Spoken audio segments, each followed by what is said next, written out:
And this week we have a member of the Tartan, a former DJ host with Radio Free Radford, as well as a sports analytic who writes for the Tartan. Zach Potter joins us here. Hello, everybody. All right, so before we get to what we're talking about, introduce who you are, your year, all that fun stuff which we do at the beginning of classes. Yeah, I'm Zachary Potter. I'm a senior here at Radford, and I'm a journalism major, and I'm here to tell you about the XFL in Week 1 and Week 2. Yeah, he's all about the XFL. We're going to see how this goes, folks, because something I've never even heard of it until he brought the attention to me, and a lot of other things here. So I do have a schedule in front of me. We're going to run through this. Of course, before we get into the schedule this coming up week, we've got to talk about some games last weekend. And you kind of know a little bit more about how this works. So Saturday's game, there was 2 double games, and they were kind of at different time frames. They took on the Seattle Dragons, and who was the other team? The DC Defenders. The DC Defenders, yes, folks. That if you was know the it, opening game. yeah. And if you're watching on Instagram, you want to chime in about this XFL thing, go ahead and put your input on. So talk about what the XFL is and how this has been playing a factor for many people. Okay, so this is the second time the XFL has been issued as a league. The first time it was, I think, in the early 2000s, and the league folded after one season. It started out, everybody was really excited because Vince McMahon, the owner of the WWE, created a football league to compete with the NFL, and it flopped. I mean, it was great, and then it was hilarious, and then it, just flopped. This time he got serious. He wanted to do something real and actually have an alternative to the NFL, but did not want to compete directly. This league is he really wants to build this league as like a G League, how the NBA has like a G League, their developmental league. That's what he wants for the NFL because there's only one professional football league, and he's trying to make 2. Right. So, of course, they tried doing this last year, but I think it kind of fell through. But it looks like this year seems like they're beginning to get this rolling and going. Well, last year was actually the AAF, the Alliance of American Football, and that league folded after, I think, 6 weeks.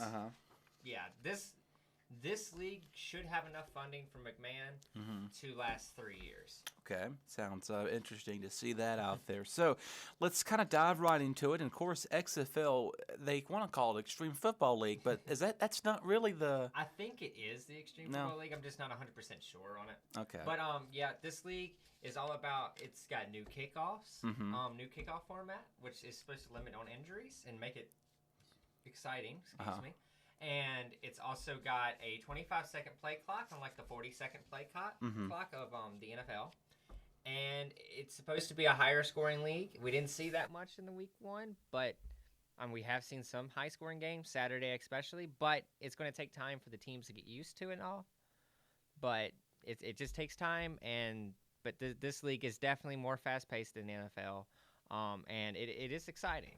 The first week definitely was. Yeah, I'd say so myself. And this is why our viewers are watching. They kind of go off and on. So if y'all are listening and you want to chime in about the XFL, please do so. I know our former manager, Tristan Blake Ryans, who works down the road at Hot 107, this was his thing. He talked about football and tons of other sports. Mainly, he loved those Patriots. I know we're not going to dive into the NFL because, they, unfortunately didn't make it this year. But anyway, so Tristan, if you're listening out there, chime in and talk with us about the XFL. You know more about that. So we're going to get right to last week's game. So Saturday's game featured the Seattle Dragons and the DC Defenders. And looks like the pretty good game between both the teams. And it looks like DC came in and took a strong fold. Kind of talk through us on what you saw during those games and the way the analytics played out for you. Yeah, really. It started out as a really close game. It was back and forth early on. The second half, the DC Defenders defense really took over, blocked a punt, scored 2 defensive touchdowns, one off a punt, one off an interception late.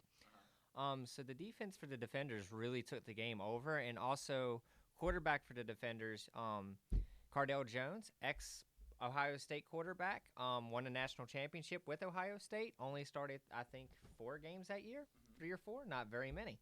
But he was able to win the national championship, and he threw for over 200 yards and had 2 touchdowns and no interceptions. Okay. So one of the really impressive outings from Week 1.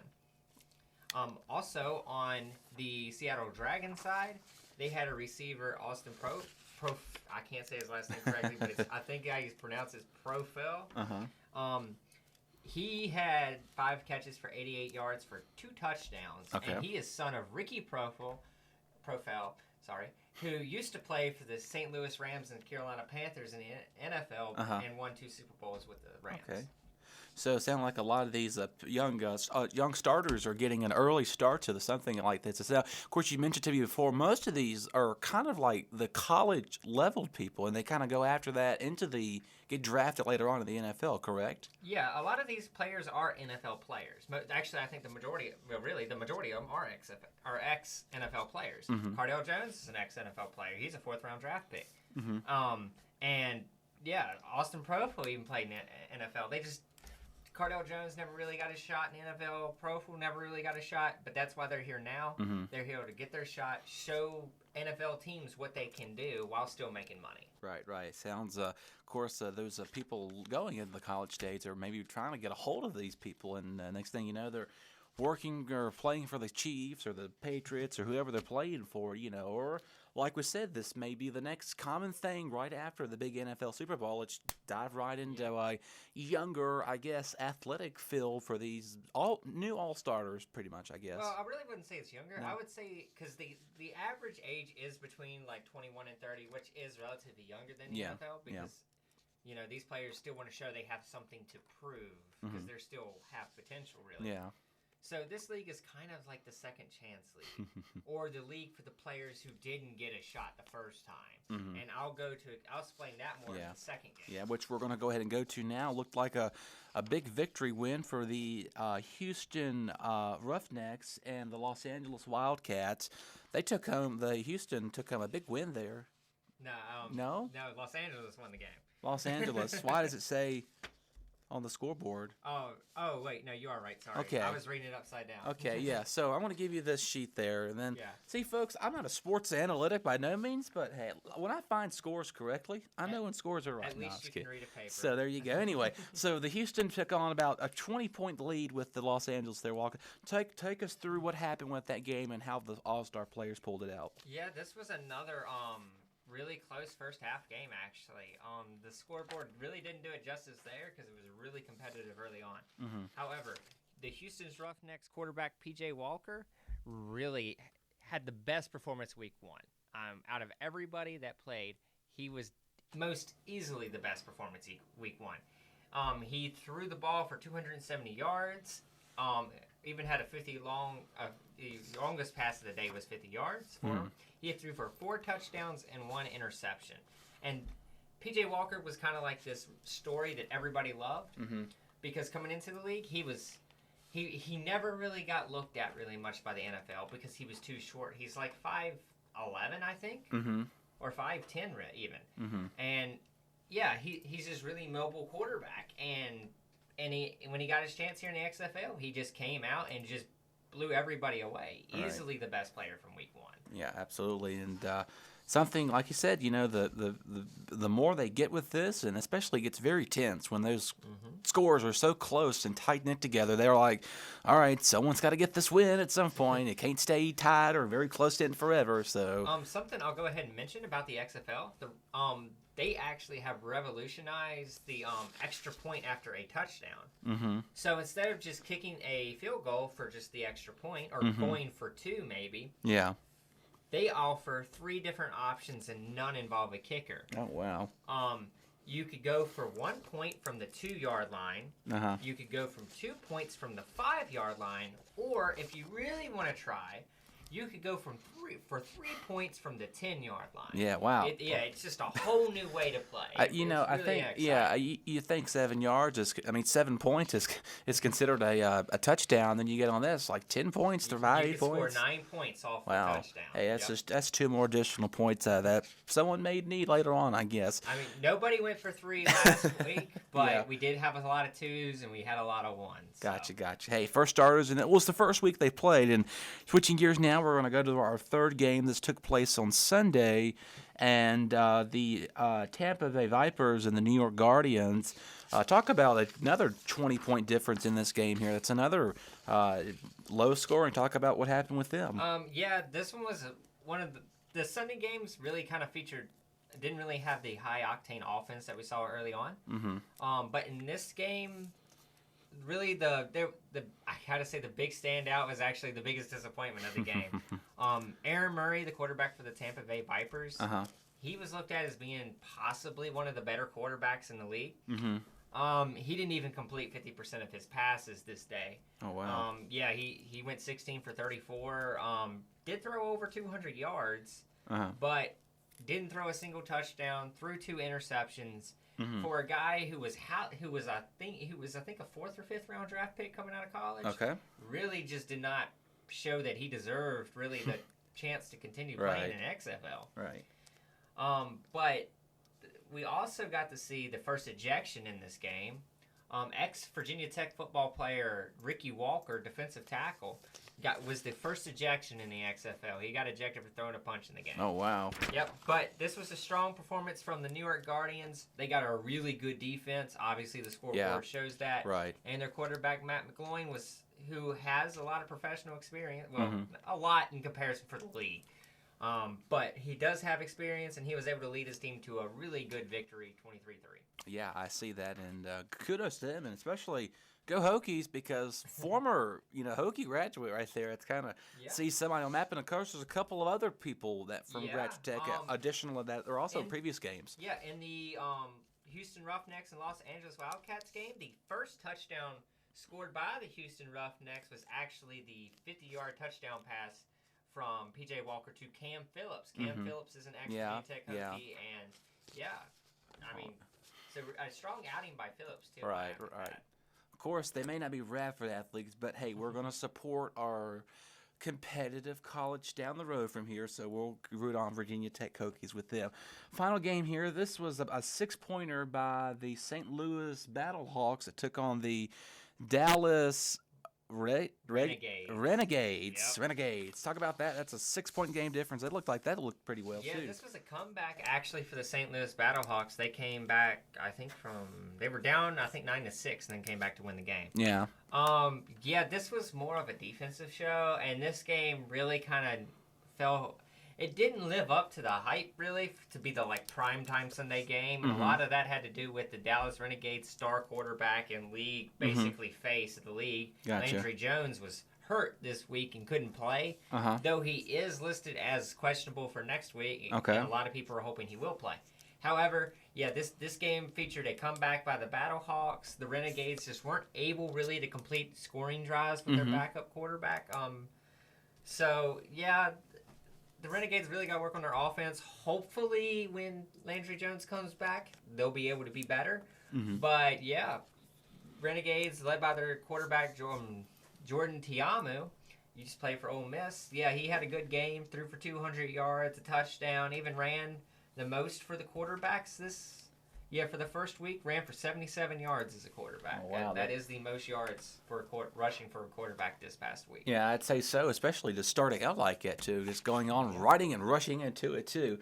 So now we got our first week out the way. So, and for those of you who are curious, these games looks like every weekend. We're looking at the schedule right now. And now it will begin to, they're every single weekend. So every weekend till about, where we got here, on April the 26th, so roughly 2.5 months, every weekend you can sit down on Fox, ESPN, ESPN1, or Fox Sports 1, ABC, and those are the main networks, it looks like, that are coming out to play. So now we got our second week coming up here very soon. So there's a little of the switching around with some of these teams here. We've got the New York Guardians and the DC Defenders. So I'm looking at their scores. They're switching the two teams up from the Dragons that were taking on the DC Diviners for the Vipers, taking on the Guardians. How well and what are you predicting of how they'll do with these teams coming up? The New York Guardians and the DC Defenders, that's a game a lot of people are expecting the defense to be a really big factor. But the way I'm seeing this game coming out, I actually think it's probably going to be more of like a 30-point game for about each team. I believe defenses will be a factor, but I also believe that, led by two of the better quarterbacks in the league, I'm expecting a lot of score. I'm expecting kind of a quarterback battle in that game.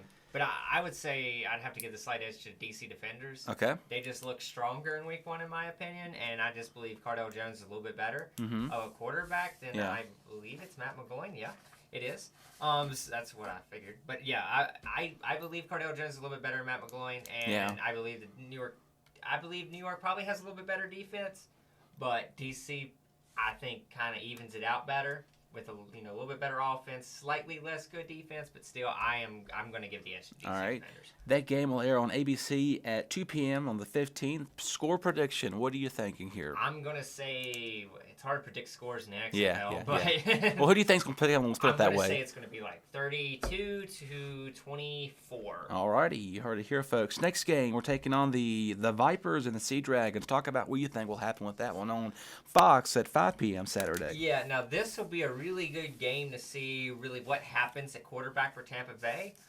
This is really a prove it now for quarterback Aaron Murray for the Vipers. Mm-hmm. And for the Seattle Dragons, they had a lot of promise early on in that game. Even their quarterback did throw for 3 touchdowns, did throw 2 picks, but the decent defenders really had a great defense, and the Vipers didn't really have one. So this game is going to be a whole lot more competitive for each team. And I'm expecting, high scoring here because this is the XFL. Offense is going to matter here. And, I'm going to give the edge to the Vipers, actually. And I believe with Aaron Murray really having to step up, he'll probably step up in this game, at least enough to win them the game. But I say this probably be an ugly affair. If you're expecting, really great football, you're probably going to see a mix of everything in this game.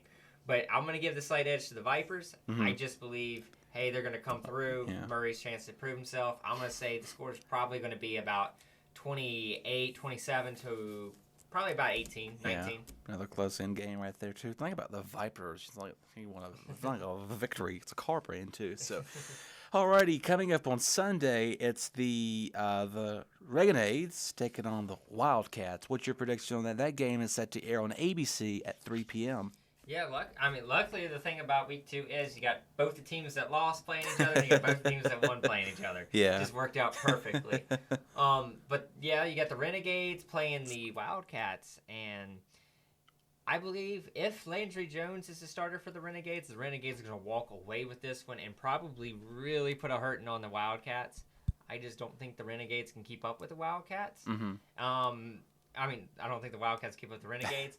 And, if Landry Jones starts, this is going to be an easy victory for Dallas. And, I just don't think Los Angeles quite has the team yet. I believe they're a team that really wants to run the ball. And their quarterback just didn't show me enough that he's going to be able to really take the team on and, win games with them. They got a really good receiver, but... I just don't see it happening. I see the Dallas Renegades just being the better team. All righty. Well, you heard it first here and first. And finally, the next game will air at 6 p.m. on Fox Sports 1. And that is with the Battlehawks and the Roughnecks. That's thoughts on that? This one's a little bit hard to predict because we really don't know really what to expect from St. Louis. Like we said, they did beat the Dallas Renegades, but they beat a Dallas Renegades team that did not have Landry Jones as their quarterback.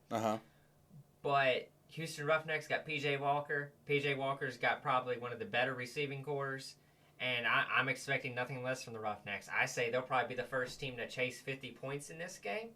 Nothing bad about St. Louis's defense, but they were facing a backup quarterback. And, I just believe Houston's just too good. I think Houston probably right now is the best. They definitely are either the best or in the conversation of being the best. Yeah. P.J. Walker is just electric right now, and it's going to take a lot for Jordan Tiamu to keep up. And like I said, the St. Louis is a team that really likes to run the ball. In the XFL, I just don't think that's the way to win the games like you really want to. So I'm expecting Houston just to come out. It's going to be a little close early, but I'm expecting another second half just blowout from them. Yeah. They'll probably score maybe not quite 50 themselves, but they're probably going to score high 40s. And I'm expecting St. Louis probably to walk away with about 15 like they did last week. Yeah, there you go. Hey, it's always interesting to see these outcomes and the predictions. And, of course, you kind of do you predict stuff, and you already do statistics and predictions of it anyway. So you may be right on the money for some of these games coming up this weekend. We'll see how it all plays out. So everything of that nature. And one more thing we're going to touch on real quick. I know we've got a couple of viewers who've kind of tuned in and out, everything like that. If you're curious, this is my show has been converted to 5 p.m. every Thursday, and we'd like to have a guest on here occasionally. So March Madness is right around the corner. Many people are going to be getting their hoops on. No pun intended there. What are your outcomes? How do you see this upcoming year going to be for March Madness? Yeah, March Madness is really hard to predict this year. You got a lot of teams that have seemed like they were going to be the team to stay number one, or seemed like they were going to be the team to stay near the top. And, they just fallen off or not being able to keep winning.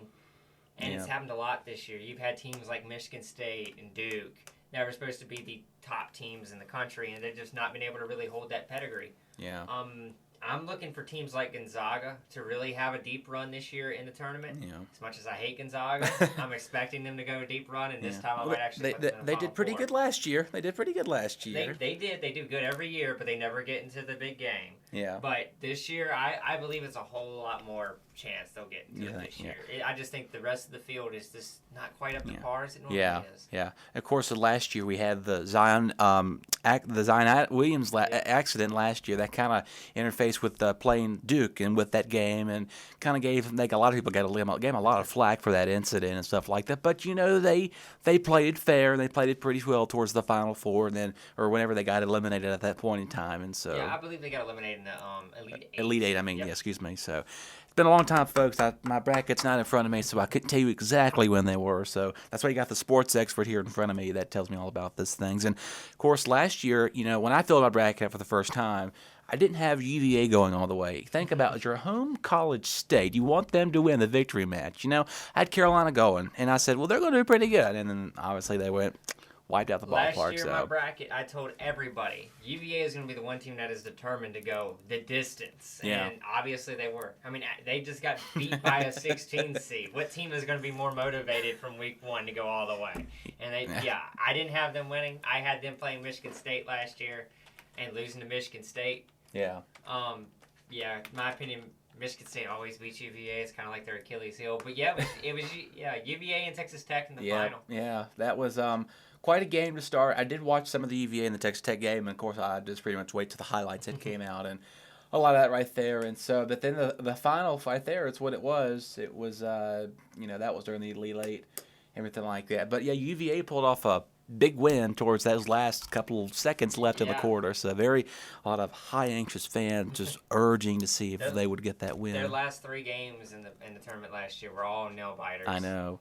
Very, very close tie in with that right there. And so, it's interesting to see how this plays out. And I'll fill my bracket out, and I'll let our viewers know and see how well I can do with this. Maybe I will, maybe I could go Virginia again, but then again, I don't want to jinx nothing by no means, as they say. So maybe Carolina or Duke or, even, I don't know, some.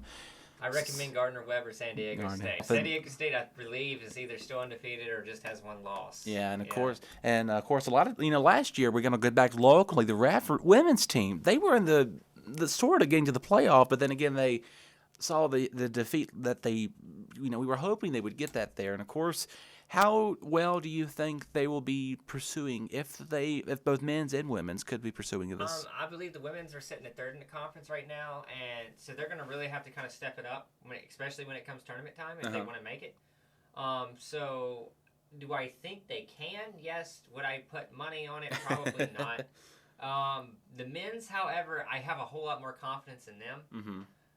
Last year, Campbell stunned us really in the conference championship, and I don't believe that's going to happen this year. I believe we are more matured than what we were then. Mm-hmm. And I'm looking for a better game. Especially, I'm looking for us to make a good run again, and I'm looking for us to do better in the conference championship. We just beat Winthrop this past Tuesday, and we're playing Presbyterian tonight. Mm-hmm. So, our season keeps rolling, and I believe we have a good shot at making the tournament again. Yeah. The women's, I'm not as high on them to make it. I do think we can make a run in the tournament. Mm-hmm. I do believe we might even be able to make it to the conference championship in the tournament. Yeah. I just don't see us winning it. Okay. Well, you gotta always have the faith put in with it. We want that. We would love to win. Of course, I think it was 2017 or 18. The men's was the last time they came that close of winning the state final. Then it was not Gonzalo. I forgot the other team that kind of lost for the men's tournament during that year. But they lost to Villanova. Villanova, that's what it was. Yeah, they won the first game in the first 4 in, and then they lost to Villanova. Yeah, that's what I remember hearing all about that excitement too. Now we go down the road to Virginia Tech. What do you think of what their predictions? How do you think they'll be coming out this year with them? Well, Virginia Tech started out really nice. At one point they were 14-6. However, now they're sitting at 14-10. They've lost a bunch straight. Really, the past month in basketball has been really rough for Virginia Tech, and it isn't because of injuries. It's just they haven't been able to close out a close game. Mm-hmm. They haven't been able to finish off a lead. And that really comes down to the lack of leadership on the team, or a lack of a senior leader being able to put points up on the board. Gotcha. They don't really have a senior contributor. Actually, I don't think they do have a senior contributor that contributes points. Uh-huh. They have 2 juniors that really help, but neither of the two that P.J. Horn and Wabisa Badi, I think, are the 2 players I'm thinking of that are the juniors, and neither one of the 2 score a lot of points, or neither one of the 2 shoot very well. So they just really don't have a scorer that can really take the weight of the game on his shoulder and take them to finally finish off games. They do have a really good freshman in Landers Nolly. Mm-hmm. Redshirt freshman. He got redshirt last year and finally played this year, and he's been a superstar for Tech. I mean, he's averaged close to 20 points per game. It's just he's always been the one to try to take that last shot, and it's just not happened for him. He's just not able to make the shots, and it's a lot to expect from a freshman. Yeah, I'd say so. Especially, they got into the school and stuff like it. You got to give them a little breather and chance, and it's very impressive. I'd say you just jump right into it and it goes right flying with that. So that's Virginia Tech's a team that starts, I think, 3 freshmen about every game. Oh wow! Yeah, the team is just very young. Their old coach left them in a little bit of a fiasco, but they've made the best of it. Like I said, they're 14-10. It's not over, but to make the tournament, they're going to have to go like 8 or 2. They're going to have to win about 20 games. They could probably get away maybe with 18 wins. Yeah. But still, that's asking a lot. Yeah, very much so, to see how the final outcome comes with that. So, but anyway, so that's about a month or so away. But for this weekend, people need to stay tuned and inside because it's going to be cold. They could watch 4 XFL games. Get that right there. Both are all airing. We'll repeat those times one more again for you. On Saturday, the Guardians and the Defenders air on ABC at 2. And then stick around and switch over to Fox for the Vipers and Dragons. And on Sunday, you can keep it back on ABC from the Renegades and the Wildcats at 3 p.m. And then Fox Sports 1. The Seattle Battlehawks and the Houston Roughnecks. That game is set to air at 5 p.m. Well, Zach, thank you for coming on. Appreciate it. Yep, you're welcome. And so, thank you for having me. Yes, wish you the best for the rest of your semester. Less than 10 weeks now. Insane. Time is flying by. So we'll be catching up with you. Can maybe have you on later at the end of the semester. We'll talk about how the results of XFL did. Maybe all your predictions right. Maybe they should put a football bracket out instead of a March Madness bracket, It'd be kind of cool to see right there as well. Alrighty, folks, I want to begin to wrap stuff up here. We thank you so much for tuning on in, and this is the longest I think I've been on the air since the start of the semester. I will try to upload this podcast as soon as I possibly can. Maybe this weekend, maybe next week. We'll see how time runs out and everything like that. So be sure to tune on back in tomorrow. We'll have a full list of shows beginning around 11 a.m., then continuing through the rest of the afternoon. You're listening to RadioFreeRadford.com. I'm Dustin Staples. I'll be back with you next week.